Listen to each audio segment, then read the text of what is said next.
오후에 하나님 말씀은 이제 우리 요한복음 1장 지난 시간에 이어서 이제 오늘 47절부터 끝부분까지 한번 다 살펴보겠습니다. 제가 지난주에 여기를 다 하지 않은 이유는 이 마지막 절 부분에 굉장히 우리가 좀 유념해야 될 예언적인 진리들이 담겨있기 때문에 그렇습니다. 자, 오늘 이 시간 우리가 이거를 좀 더 자세하게 한번 살펴볼 텐데, 여러분도 오늘 강의를 들으시면서 요한복음의 이 말씀이 또 영적으로 우리에게 알려주는 진리가 있고 또 예언적으로는 이런 의미도 있구나, 그걸 여러분이 다시 한번 이렇게 숙지하시면 되겠습니다. 자, 47절부터 49절을 읽겠습니다. 예수께서 나다나엘이 자기에게로 오는 것을 보시고 그에 관하여 말씀하시기를, 보라, 참으로 이스라엘 사람이라, 그에게는 간사함이 없도다라고 하시니, 나다나엘이 주께 말씀드리기를, 주께서 언제부터 나를 아시나이까? 라고 하니, 예수께서 대답하여 말씀하시기를, 빌립이 너를 부르기 전 내가 무화과 나무 아래에 있었을 때 내가 너를 보았노라고 하시니라. 나다나엘이 대답하여 주께 말씀드리기를, 랍비여, 주는 하나님의 아들이시오, 주는 이스라엘의 왕이시니다라고 하더라, 이거죠. 참 놀라운 일이죠, 그렇죠? 이 나다나엘이 예수님의 그런 전지하심을 딱 듣는 순간 즉각적으로 개심을 한 거예요.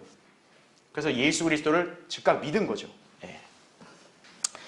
자, 거기 1번을 보십시오. 자, 47절에 예수님은 나다나엘이 오는 것을 보시자마자 그가 어떤 유형의 사람인지를 친히 말씀하신 거예요. 참으로 이스라엘 사람이라 그러죠. 그에게는 뭐가 없대요? 간사함이 없도다, 이거죠. 자, 예수님께서는 나다나엘을 아셨던 거죠. 지금 예수님은 나다나엘과 대화도 제대로 해본 적도 없고 가까이에서 본 적도 없고 저 멀리서 보고 있는 건데도 벌써 다 아시는 거죠. 왜냐하면 예수님은 하나님이시니까, 그렇죠? 자, 간사함이 없는 사람은 구원받고 진리를 실행할 가능성이 높다는 얘기죠.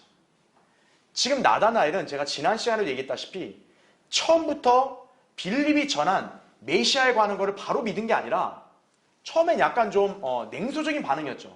아니, 나사렛에서 뭘 좋은 게 나오겠냐고. 그런데 그가 악의적으로 그걸 거부한 게 아니라 그는 솔직하고 정직한 자기 심정을 얘기한 거예요. 그러니까 이런 사람에게 이제 진리가 딱 전해지니까 어떤 거예요? 이런 사람은 그대로 받아들이는 거죠. 왜냐? 가식이 없으니까. 그렇죠?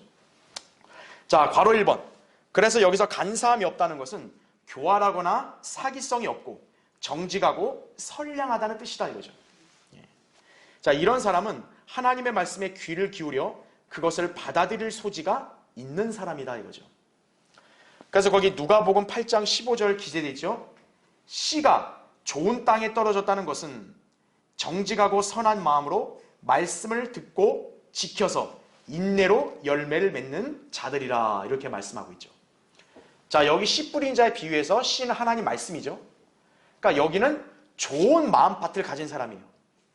그러니까 이 사람은 어때요? 말씀의 씨가 뿌려졌을 때 열매를 맺는 거죠. 잘 심겨지는 거죠. 바로 여기 특징이 뭡니까?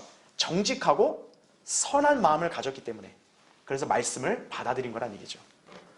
바로 이러한 특성이 간사함과 없는 것과 연관되어 있다, 그렇게 이해하시면 돼요. 자, 괄호 2번 보십시오. 간사함이 없는 사람은 자신의 마음속에 있는 이야기를 솔직하게 피력합니다. 이건 여러분이 상식적으로 다 알 수 있어요.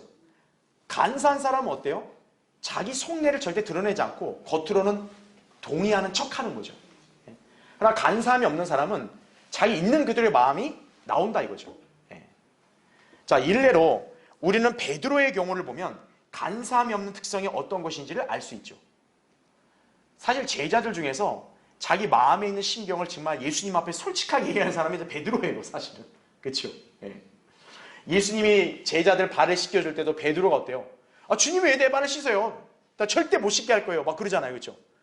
다른 제자들도 아마 부담스러웠을지도 몰라요.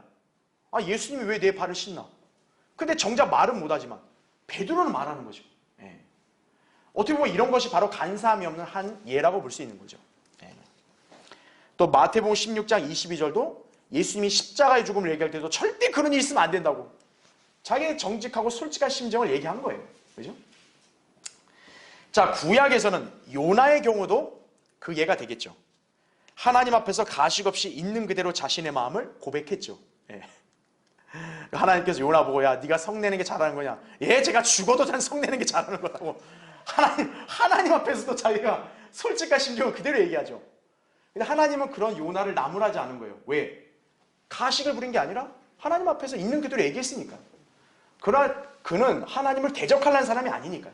그렇죠? 예. 자, 간사함이 없는 하나의 예가 될 수 있다 이거죠. 자, 괄호 3번 보세요. 이런 나다나엘의 성격을 예수님께서는 한 번의 만남이나 대화도 없이 즉각 간파하셨던 것이다 이거죠. 예. 자, 주님께서는 요한복음 2장 25절에 따르면 사람 속에 무엇이 들어있는지를 아신다고 나오죠. 예. 그러니까 예수님은 하나님이시기 때문에 인간들 마음속에 뭐가 있는지를 일일이 다 아시는 거예요. 그러니까 나다나엘하고 대화를 안 해봐도 그의 마음을 다 알고 있는 거란 얘기죠. 그래서 그에게는 간사함이 없도다 이렇게 선언할 수 있었던 것이다 이거죠.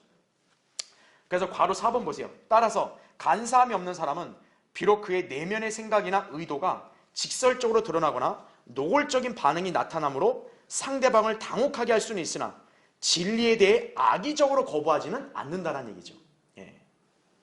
오히려 거기 밑줄 친 대로 솔직하고 정직한 사람은 진리에 올바로 반응하여 구원받기가 쉽다는 거죠. 예. 그러니까 좀 똑똑하고 교육을 많이 받은 사람이 진리를 잘 알고 실행하는 게 아니에요. 하나님 앞에서 정직하게 자기 마음을 솔직하게 표현하고 있는 그대로 하나님 말씀을 받아들이는 그런 사람이 구원받고 진리에 눈뜨기가 쉽다 이거죠. 예. 이 자리에 있는 여러분들이 바로 그런 사람들이라는 걸 아셔야 돼요. 그렇죠? 예. 자, 2번을 보십시오. 자, 48절에는 나다나엘이 주께 이렇게 말씀드리죠. 주께서 언제부터 나를 아시나이까? 그렇죠? 나다나엘 입장에서는 굉장히 약간 좀 당혹스러운 거죠. 저는 예수님 처음 봤는데 주님이 언제부터 나 아십니까? 자, 그랬더니 예수님께서 이렇게 말씀하죠. 빌립이 너를 부르기 전, 자, 내가 어디에 있을 때요? 무화과 나무 아래에 있었을 때 내가 너를 보았노라 이렇게 말씀하고 있죠. 자, 이 구절은 예수 그리스도의 신성을 증거하는 참으로 위대한 말씀이죠. 그렇죠? 자, 괄호 1번 보세요. 예수님께서는 나다나엘과 일전에 만남이나 대화도 한 적이 없고 또 누군가가 나다나엘이 어떤 유형의 이스라엘 사람인지도 전혀 알려준 적이 없었죠. 그러니까 쉽게 말하면 예수님은 그 어떤 정보도 없었어요. 이 사람에 대해서. 그러나 예수님께서는 무화과 나무 아래에 있었던 나다나엘을 보셨을 때 이미 그에 관해 아셨던 것이라는 얘기죠. 예. 그러니까 빌립이 부르러 오기 전에 이미 예수님은 멀리 나다나엘이 무화과 나무 아래에 있는 걸 보셨고 보자마자 그를 바로 알았다는 얘기죠. 이것이 바로 예수님의 전지하심으로 그분이 하나님이심을 증명하는 것이다 이거죠. 에스겔 11장 5절이나 역대기상 28장 9절을 참조해 보시면 주님은 마음의 생각의 상상을 다 아신다 이렇게 나온다 이거죠. 자, 그 다음 페이지 보세요. 자, 맨 위에 괄호 2번. 자, 여기서 반드시 기억해야 할 사실은 인간이 구원받은 것과 상관이 없이 어디에 있든가 무엇을 하든가에 관계없이 눈치를 챘든 못 챘든 간에 하나님께서는 한시도 그에게서 눈을 떼지 않으신다는 사실이죠. 분명히 나다나엘은 아직 예수님을 만나기 전이에요. 어떻게 보면 하나님과 아직 아무런 관계를 맺지를 않은 상태지만 그러나 하나님은 이미 어떤 거예요? 그런 나다나엘을 주시하고 있는 거죠. 이 땅을 살고 있는 우리도 마찬가지란 얘기죠. 구원받지 않은 사람이라고 해서 하나님의 시선 밖에 있는 거 아니에요. 다 하나님은 다 보고 계시는 거예요. 구원받은 우리도 마찬가지예요. 여러분 개개인이 각자의 삶의 현장이나 어느 위치에 있어도 하나님께서는 여러분에게서 눈을 떼지를 않으신다는 거죠. 다 보시는 거예요. 자, 이 점을 믿어야만 어떤 거예요? 그 사람이 하나님을 두려워하는 거죠. 왜냐하면 인간은 남이 자기를 잘 모른다 그러면 몰래 뭘 해도 그게 이렇게 껄끄럽지 않잖아요. 근데 누군가 나를 보고 있다고 하면 이렇게 부끄럽거나 뭐 치부가 될 일을 할 수가 없는 거죠. 그러니까 마찬가지로 하나님이 나를 보고 계신다. 눈을 떼지 않으신다. 그런 생각을 하게 되면 자연스럽게 하나님을 두려워하게 되는 거죠. 그런 사람은 죄를 짓지 않는 것이죠. 그렇죠? 자, 현명하고 지각 있는 사람이라면 그 사실을 인지하고 살아가야 된다 이거죠.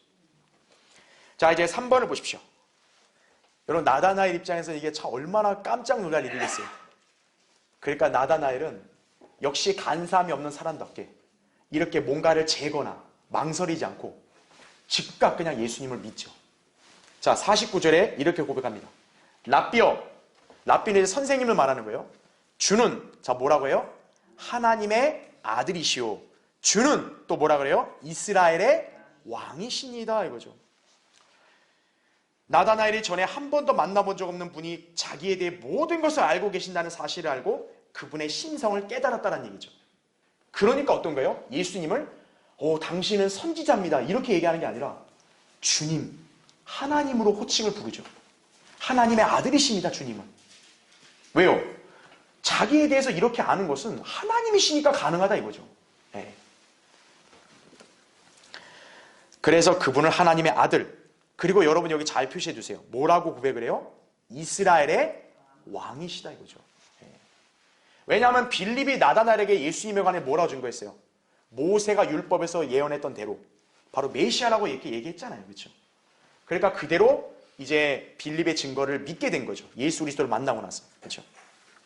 자, 괄호 1번 보십시오. 간사함이 없는 나다나엘, 예수님의 전지하심을 인지했기 때문에 망설이거나 숨김 없이 그분을 하나님의 아들, 곧 주라고 고백하게 된다는 얘기죠.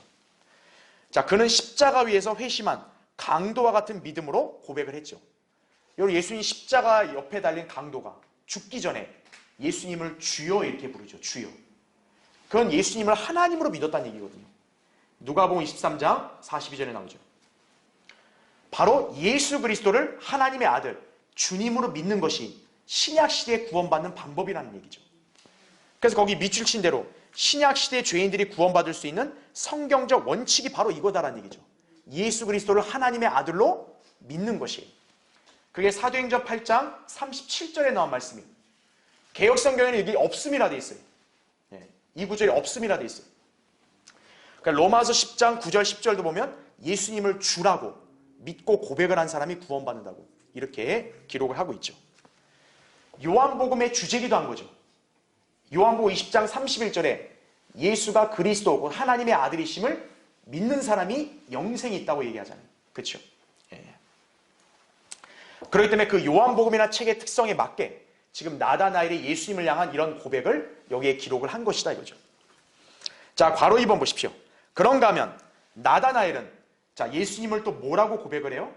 이스라엘의 왕이라고 고백을 한다 이거죠. 자, 이 점에 관해 천사 가브리엘은 마리아에게 이렇게 말했죠. 거기 누가복음 1장 32절 33절 보면 자, 천사 가브리엘이 마리아에게 이제 너의 태에서 이제 하나님의 아들이 태어날 것이라고 이렇게 예언했죠. 그러면서 이렇게 얘기합니다. 그는 위대하게 될 것이며 가장 높으신 분의 아들이라 불릴 것이요. 이게 바로 하나님의 아들 아니에요. 그렇죠? 그러니까 나다나엘은 분명히 이걸 그대로 믿은 사람이에요. 그렇죠? 그 다음 보세요. 또 주 하나님께서 그에게 그의 조상 뭐를 주실 거래요? 다윗의 보좌를 주실 것이며 다윗의 보좌는 누가 앉는 거예요? 이스라엘의 왕이 앉는 거죠. 그는 야곱의 집안을 어떻게 한대요? 영원히 통치할 것이요. 그의 왕국은 무궁하리라 이렇게 말씀하는 거죠. 여러분 예수님 초림 때 이 예언이 성취된 적 있어 없어요? 없다고요. 그러니까 이 예언이 성취가 안 돼버리면 가브리엘이 거짓말하게 되는 거예요. 그럼 이 예언은 반드시 성취가 돼야겠죠. 초림 때 안 됐으면 그럼 언제 돼야 돼요? 재림 때 돼야 된다는 얘기죠. 그러니까 지금 이 나다나엘이 짧은 고백을 했지만 이 짧은 고백 안에는 정말 이런 놀라운 진리를 믿었다는 것을 여기서 지금 알려주고 있는 거예요. 그래서 괄호 3번 제가 밑줄을 쳐놨죠. 나다나엘은 예수 그리스도가 하나님의 아들이라면 또 이스라엘의 왕이심을 깨달았던 것이다 이거죠. 왜냐하면 구약의 예언에 따라 메시아는 다윗의 아들로 오시죠. 그렇죠? 그래서 마태복음을 보면 예수님을 다윗의 아들로 칭하는 표현이 많이 나온다고요. 바로 이스라엘에게 약속한 천국, 그 천국에 이렇게 수립될 때 왕이 앉는 보좌가 다윗의 보좌고 그 다윗의 보좌에 앉을 수 있는 정통성 있는 사람은 다윗의 아들이다 이거죠. 예수 그리스도라는 얘기죠. 그런데 중요한 것, 그분은 단순한 인간 왕이 아닌 자 누구라고요? 하나님의 아들이시다라는 점이죠. 이게 중요한 거예요. 대다수의 유대인들은 다윗의 아들만 이렇게 너무 집착을 했지 그분이 하나님이시라는 사실에 대해서는 그렇게 크게 유념하지는 않은 거예요. 이 사람들은. 자, 우리가 그걸 어떻게 할 수 있냐면 예수님께서 마태복음 22장에 보면 그 바리새인들에게 이런 질문을 했어요.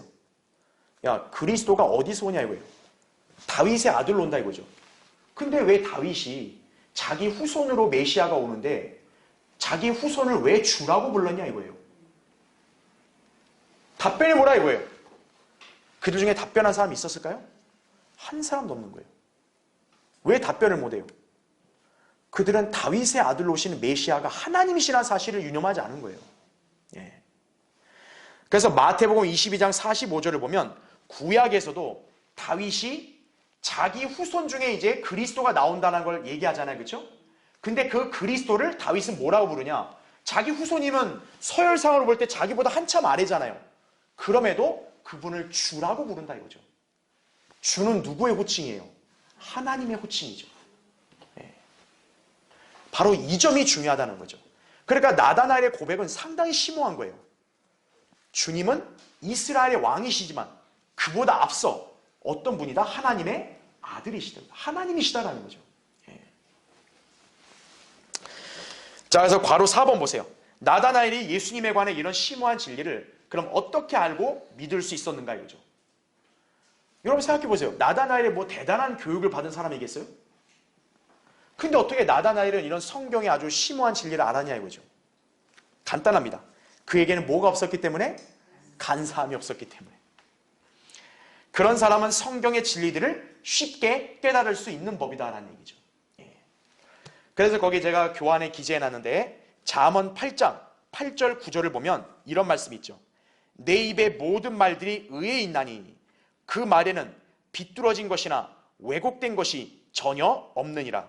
그것들은 깨닫는 자에게는 모두 알기 쉬운 것이요 지식을 얻는 자들에게는 옳은 것이니라 이렇게 말씀하고 있죠. 예. 바로 이 말씀의 원칙을 여러분이 이해하시면 되는 거예요. 그래서 여러분이 여기서 한 가지 더 교훈을 받아야 될 게 뭐냐면 하나님의 말씀을 거스르는 이런 세상 철학이나 교육 있죠. 이런 거에 너무 심취해 있는 사람은 오히려 진리를 깨닫기가 더 어렵다라는 거예요, 사실. 예.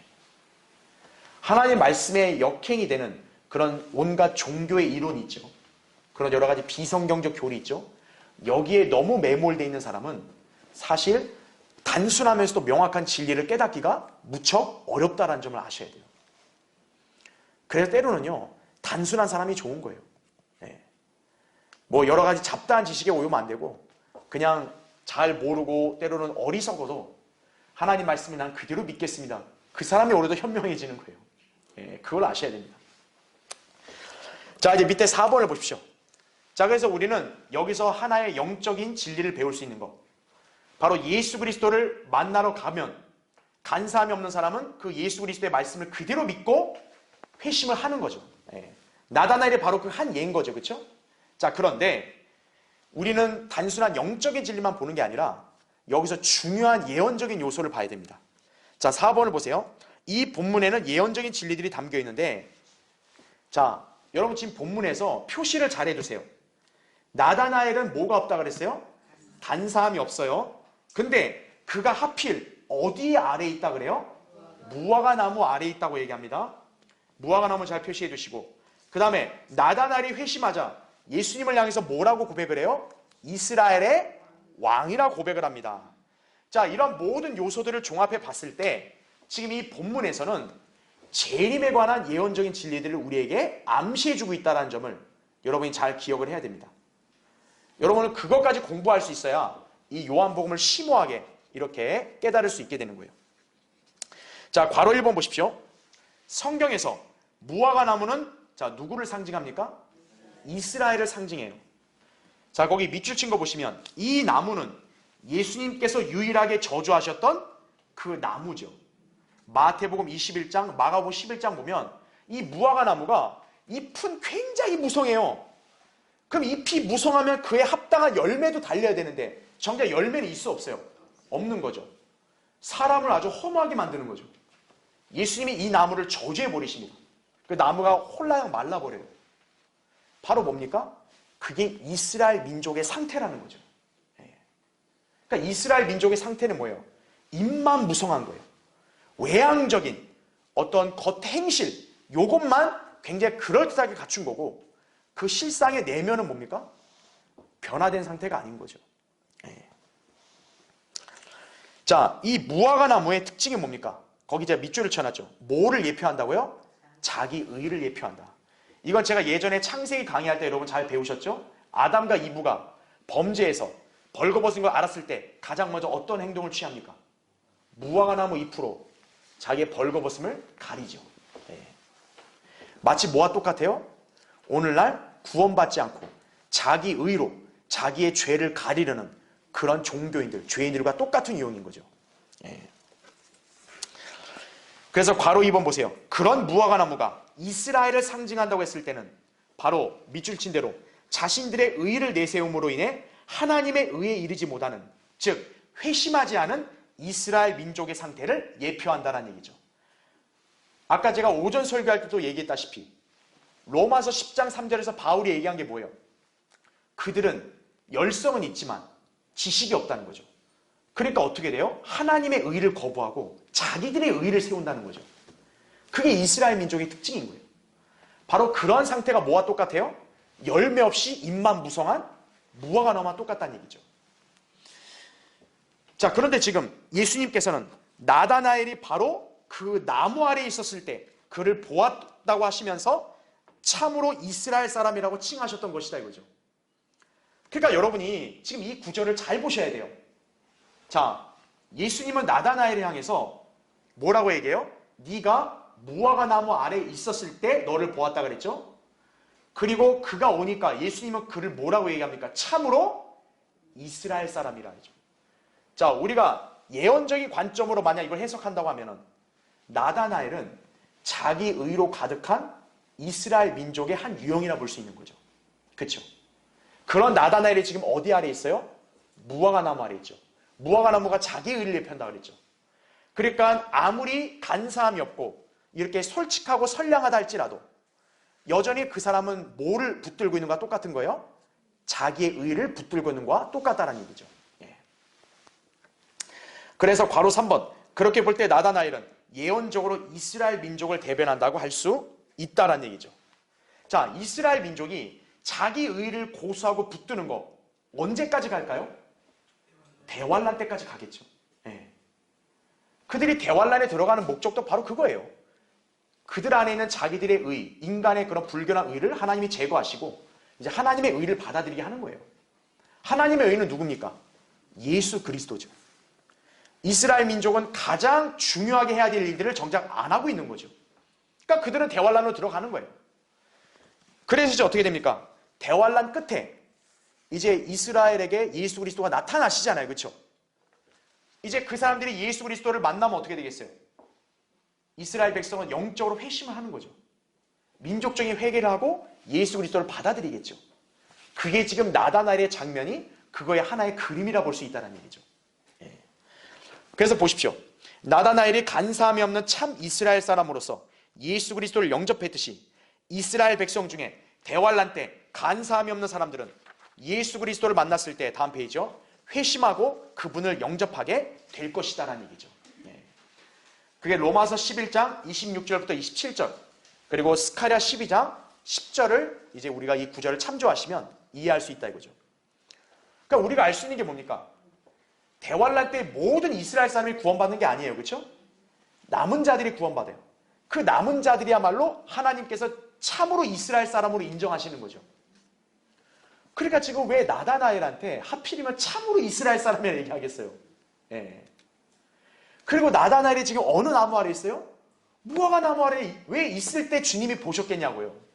그렇죠? 바로 나다나엘이 이스라엘 민족의 상태를 한 유형으로 보여주고 있다는 얘기죠.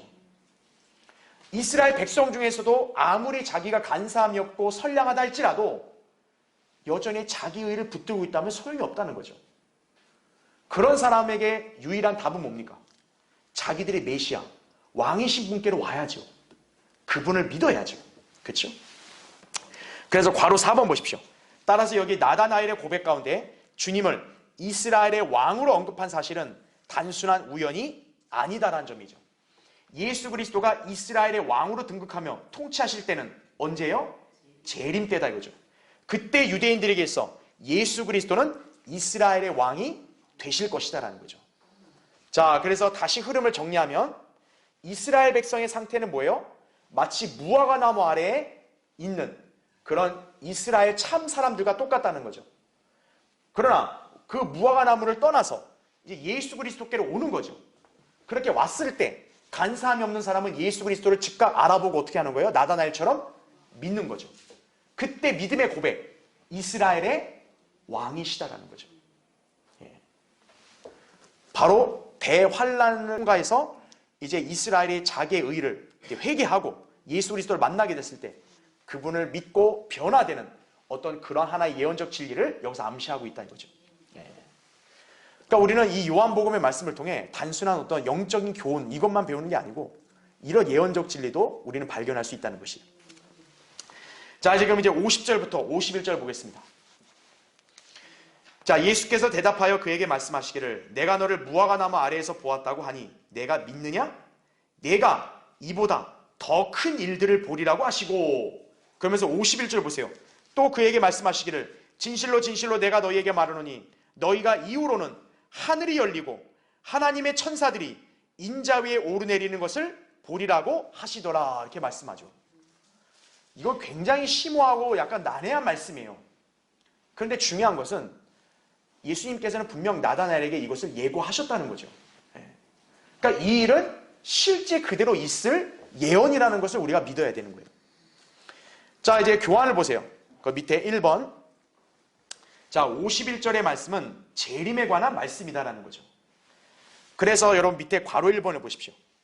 자, 위의 말씀과 관련된 한 그림이 구약에서 제시된 적이 있어요.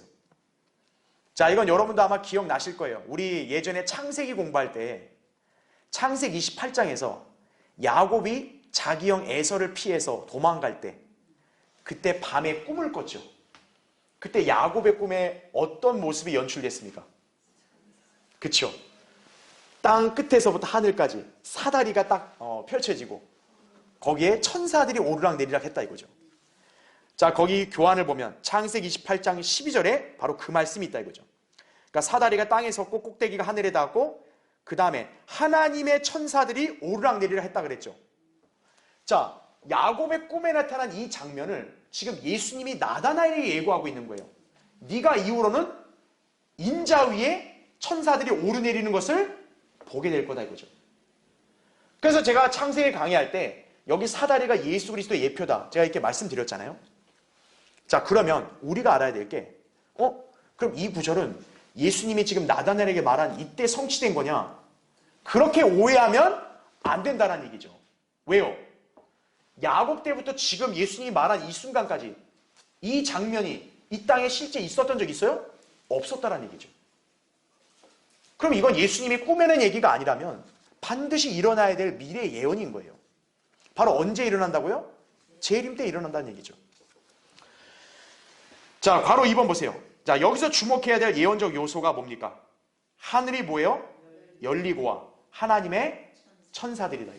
자, 잠깐 보세요. 여기.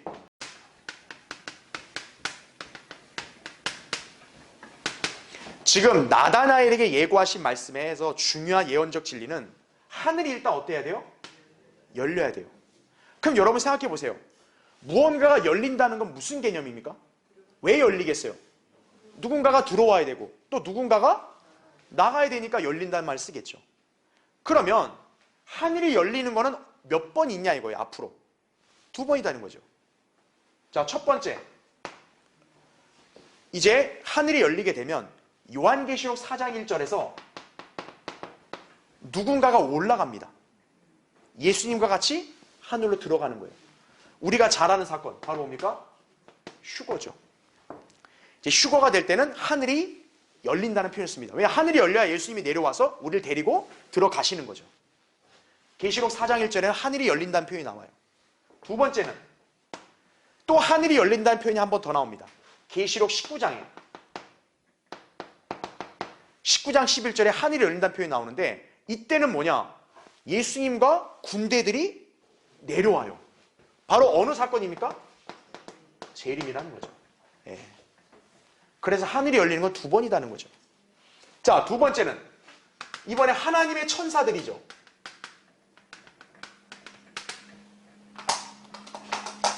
이 하나님의 천사들이 구약에서는 하나님의 뭐로 불렸어요? 아들들로 불렸습니다. 예. 바로 이들이 구약에서는 하나님의 아들들이에요. 근데 문제가 뭐냐? 이 구약의 하나님의 아들들이 대다수 타락을 했다 이거죠. 예. 창세기 6장에 바로 사람의 딸들과 성적인 난잡함을 일으켜서 이렇게 땅을 불결하게 만들었죠. 그래서 이들은 자기들이 지위를 버렸기 때문에 흑암의 사슬에 갇혀 있죠. 자, 구약에서 하나님의 아들들은 결국 이들은 이제 멸망으로 들어가는 거예요. 그러면 하나님의 아들들이 지위가 어떻게 되냐 이거예요. 그러면 그들이 멸망이 예고되면서 사라졌냐? 그게 아니라 신약으로 넘어와서는 이 하나님의 아들들을 누가 대체했다는 얘기죠. 바로 누굽니까? 우리 그리스도인들이죠. 그렇죠. 예. 바로 이 진리예요. 그래서 우리 그리스도인들이 어떤 거예요? 하늘이 열리고 예수 그리스도를 통해서 어떤 거예요? 들어왔다가 나간다 이거죠. 예. 그래서 지금 이 구절이 재림에 관한 아주 위대한 말씀이다. 제가 이런 설명을 여러분에게 드리는 것이에요. 자, 바로 이번에서 여러분한테 이거 설명을 다 드렸기 때문에, 그리고 오전 성경 공부 때 제가 휴거에 관한 강의를 했죠. 그렇죠? 그러니까 여러분에게 설명을 다 드렸으니까 이거는 제가 별도로 설명드리지 않고 거기 동그라미 3번을 보세요. 그리스도의 몸인 교회를 구성하는 그리스도인들은 다름 아닌 하나님의 아들들이다 이거죠. 그래서 제가 저번에도 요한복음 강의할 때 예수님을 영접하여 구원받은 사람은 단순한 하나님의 자녀가 아니라 하나님의 아들들 이렇게 표현을 썼죠. 왜요? 바로 그리스도인들이 구약의 천사들의 지위를 대체하기 때문에 그러는 거예요. 예. 그래서 하나님의 아들들이라는 표현은 굉장히 중요한 거예요. 예. 그래서 거기 보면 이들은 욥기 38장 7절에 하나님의 아들들, 천사들을 대체할 것이다 라는 거죠. 그래서 예수님께서는 이들을 마태복음 22장 30절에 따르면 하늘에 있는 하나님의 천사들로 지칭하신 거예요. 왜 이 언급이 나왔냐면 사두개인들이 부활을 안 믿으니까 예수님한테서 물은 거예요. 모세 율법에 따르면 형이 죽으면 형의 씨를 세우려면 동생이 형수와 결혼해야 되거든요. 율법에서는. 그러니까 형제들이 다 형수랑 결혼했다 이거예요. 그러면 하늘나라 가면 그 여자는 누구 아내냐고. 굉장히 유치한 질문이죠. 그때 예수님이 하신 말씀이 뭐냐면 천사들은 장가 시집 가지 않는다는 얘기죠. 바로 우리 그리스도인들 두고 하는 말이죠. 예. 그래서 우리 그리스도인들은 모두 하나님의 아들들, 남성으로 변모되기 때문에 우리 시집이나 장가 안 간다 이거죠. 예. 데살로니가서 1장 7절에 따르면 예수 그리스도와 함께 내려올 능력의 천사들이라고 우리를 부른다는 얘기죠. 그러니까 여러분이 어떻게 이해하면 되겠어요? 계시록 19장에 보면 예수님을 따라오는 군대들 있잖아요. 그 군대들이 능력의 천사들, 바로 우리구나. 이렇게 여러분이 이해하시면 된다는 얘기죠. 그래서 동그라미 4번에 따라서 지금 예수님께서 하신 이 말씀은 결코 영적이거나 비유적인 것이 아니고 또 이전에 성취된 적이 없다라는 얘기죠. 이 말씀은 재림 때에 실제로 있을 예언이다 이거죠. 예수 그리스도께서 공중에 재림하실 때 하늘이 열리면서 하나님의 천사들이 그분과 함께 올라갈 것이고 지상으로 재림하실 때 하늘이 열리면서 그분과 함께 내려올 것이다 라는 얘기죠. 그래서 이 말씀은 일단 재림과 관련된 구절이다. 그렇게 이해하시면 돼요. 자, 그런데 이게 재림에만 국한되지는 않아요. 자, 우린 여기서 한층 더 심도 있게 이 진리의 말씀을 살펴보는 거예요. 자, 괄호 3번 보세요. 예수님의 이 말씀은 단순히 재림 때에만 있을 일이 아니라 자, 언제도 일어나요? 천년왕국 이후 영원 세계에서도 일어날 것이다 라는 거죠. 아니, 영원 세계에서 어떤 일이 발생하냐 이거예요. 거기 밑줄 친 거 보세요. 그것은 바로 구원받은 이방 민족들이 새 예루살렘에 계신 주 하나님께로 나아올 때 천사들이 이들을 이동시키며 위아래로 움직일 것이다 라는 얘기죠. 예. 그래야 어떤 거예요? 구원받은 유대인, 이스라엘 민족이 정말로 천사들이 예수 그리스도와 함께 위아래로 오는 것을 보는 것이죠. 그렇죠? 자, 어떻게 이런 일이 벌어지는가 한번 볼게요. 동그라미 1번. 영원에서 예수 그리스도께서는 새 예루살렘에 계신다고 분명히 말씀하죠. 그렇죠? 새 예루살렘은 새 땅에 정착하는 게 아닌 우주에서 지구의 궤도를 도는 위성과 같을 것이다 이거예요. 계시록 21장 2절 10절에. 그러니까 우리가 알아야 될 게 뭐냐면 새 예루살렘은 분명 한 도성이지만 계시록을 보면 이 도성이 새 땅에 정착한다는 말은 없어요. 그냥 하늘에서 내려온다고만 말하지 이게 새 땅에 있다는 말은 아니에요. 예. 그래서 새 예루살렘과 새 땅은 분명히 분리되어 있는 거예요. 그렇게 봤을 때 새 땅이 이제 지구, 새로운 지구 아니겠어요? 바로 그거와 새 예루살렘은 분리되어 있는 거니까 약간 위성 개념일 거다. 이제 라크와 목사님은 그런 설명하는 거죠. 그래야 이제 분리된 것처럼 딱 되니까, 그렇죠? 자, 그래서 거기 보시면 신랑이신 어린 양과 신부인 교회가 거기에 함께 거하게 될 것이다 이거죠. 그럼 동그라미 2번. 이에 반해 유대인들은 새 땅에 거주하게 될 것이다 이거죠. 이스라엘은 땅과 관련해서 영원한 언약을 받은 민족이기 때문에 그렇죠. 그러니까 창세기 15장과 17장을 보면 하나님은 아브라함한테 너의 씨에게 이 땅을 주겠다면서 영원한 언약이라 했단 말이에요. 그럼 우리가 알아야 될 게 이 영원한 언약이라는 것은 어느 기간에만 국한되면 안 되죠. 그러니까 천년왕국에만 국한되면 안 되죠. 영원 세계까지 이어지려면 그들에게는 뭐가 주어져야 돼요? 새 땅이 주어져야 되는 거죠. 그래서 다음 페이지 보세요. 그래서 이스라엘은 새 땅, 곧 새로운 지구 전체를 차지하게 될 것이다라는 거죠. 이 때문에 자, 성경은 아브라함을 뭐라고 지칭하고 있냐면 세상의 상속자라고 지칭을 해요. 세상의 상속자. 로마서 4장 13절에. 왜 이런 표현을 썼을까요? 우리가 알기로는 하나님은 유대인들에게 팔레스타인 땅, 그렇게 아브라함과 약속했던 그 땅만 주는 거 아닙니까? 이렇게 생각할 수 있는데 로마서 4장에 보면 아브라함이 단순한 이스라엘 팔레스타인 땅만이 아니라 세상의 상속자가 된다고 나와요. 그 말이 뭐냐면 아브라함의 씨가 번성할 거 아니겠어요? 번성하면 그 한정된 땅에서만 살 수 없잖아요. 결국 새 땅 전체가 누구에게 주어지는 거예요? 아브라함의 자손인 이스라엘에게 주어지는 거란 얘기죠. 그 새 땅이 그들의 거주지가 되는 거예요. 그럼 동그라미 3번 보세요. 한편 구원받은 이방인들은 처음에 새 땅에서 이스라엘과 함께 거하되 12나라로 존재할 것이다 이거죠. 왜냐하면 하나님께서 이방 민족들을 이 땅에서 그들의 유업으로 나누셨을 때 이스라엘 자손의 수, 곧 12로 경계를 구분하셨기 때문이다라는 거죠.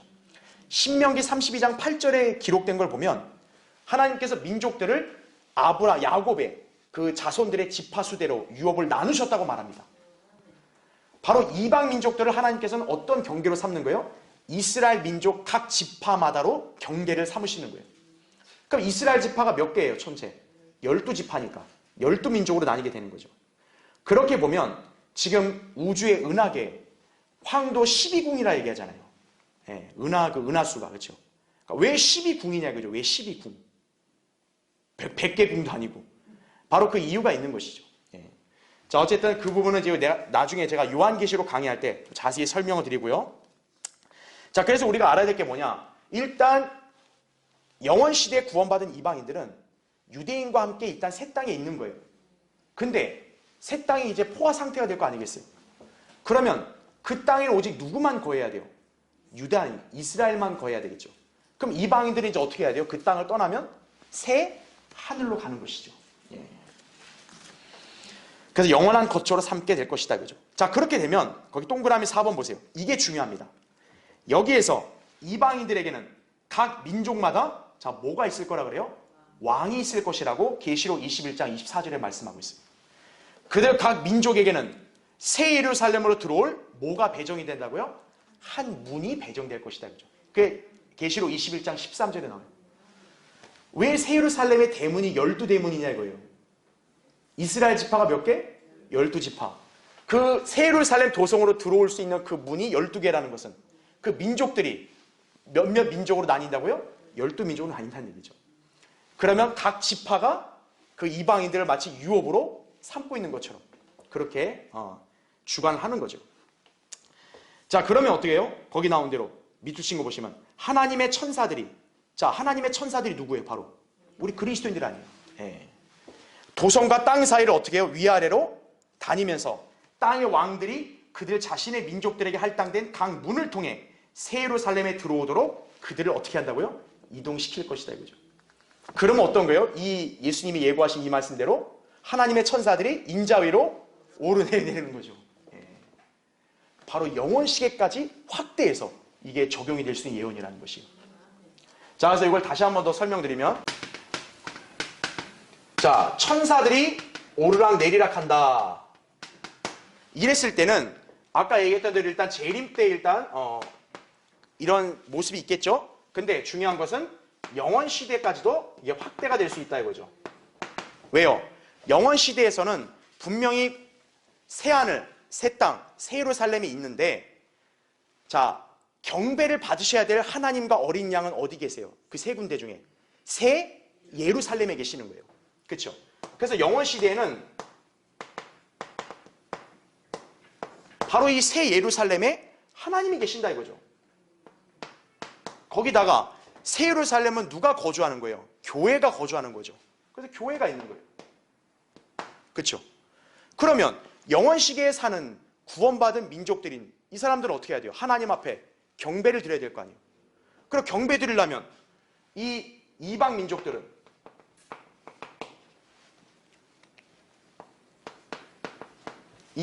어떻게 해야 돼요? 새 예루살렘에 오락내락 들어와야죠. 근데 그냥 들어가냐 이거예요. 그냥이 아니라는 거죠. 요한계시록 말씀을 기준으로 봤을 때는 이 새 예루살렘 도성이 들어오는 문이 총 몇 개예요? 12대문이다 이거죠. 12대문. 그리고 야곱의 12지파에 따라 민족들이 유업으로 주어진다 했으니까.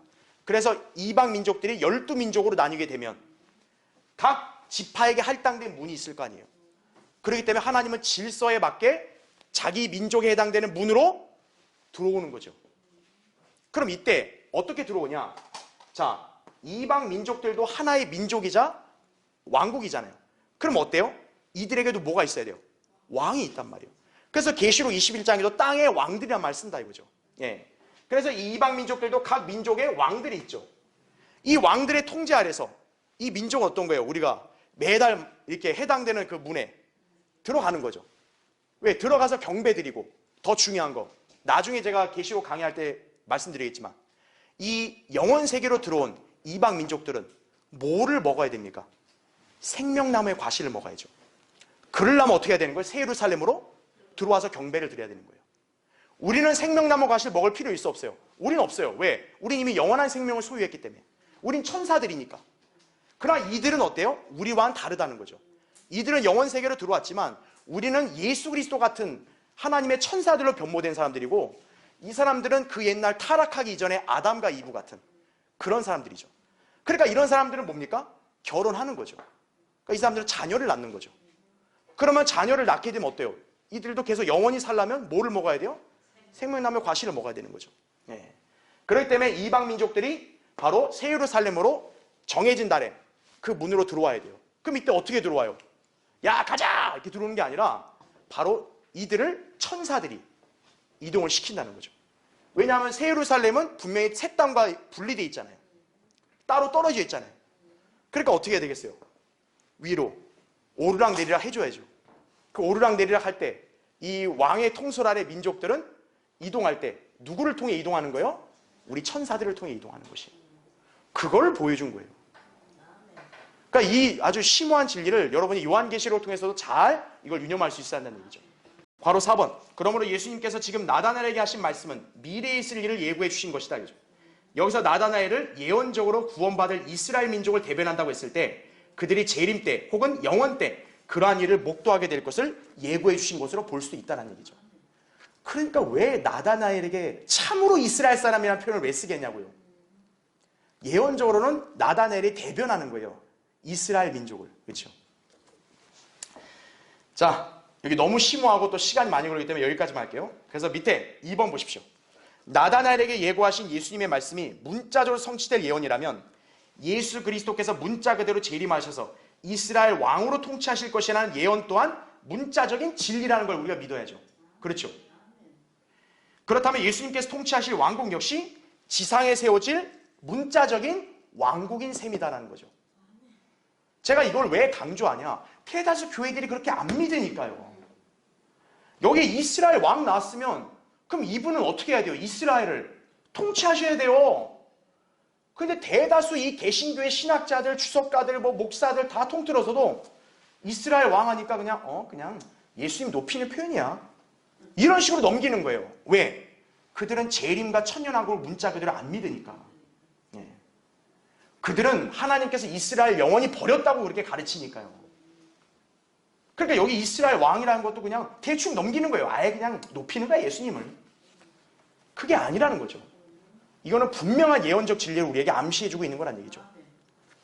그래서 이스라엘의 왕, 이게 문자 그대로 이루어지려면 그분이 문자 그대로 지상에 통치를 해야 된다 이거죠. 괄호 1번, 예수 그리스도의 왕국은 물리적인 권세와 군사력에 의해서 수립될 것이다라는 얘기죠. 그게 시편 2편 6절 8절에 나온 거죠.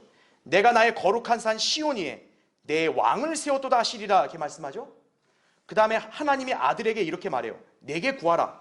그러면 내가 너에게 이방을 내 유업으로 땅의 맨 끝을 내 소유로 주리라 이렇게 말씀하고 있죠. 그래서 시편 110편 계시록 11장 15절 보면 예수 그리스도는 이 세상 땅을 발판 삼아서 통치하실 것을 말씀했다 이거죠. 그러니까 왕국을 영적으로 해석해버리면 구약의 모든 예언들이 다 어떻게 되는 거예요? 다 영적으로 깡그리 무시되는 거예요. 그럼 성경이 왜 구약이 왜 있어요 그러면? 그렇죠? 괄호 2번 보세요. 만왕의 왕이 통치할 왕국은 물리적이고 눈에 보이는, 그 다음 잘 기억해 두세요. 유대인의 정치적인 왕국이다라는 거죠. 이제 왕국이 수립되면 유대인이 중심이 되는 거예요. 그래서 천사 가브리엘 예언대로 예수 그리스도에게는 뭐가 주어져요? 다윗의 보좌가 주어져 야곱의 집안을 영원토록 통치하실 것이고 이거죠. 그때 그 보좌가 뭐로 바뀐다고요? 그의 영광의 보좌, 곧 주의 보좌가 될 것이다 이거죠.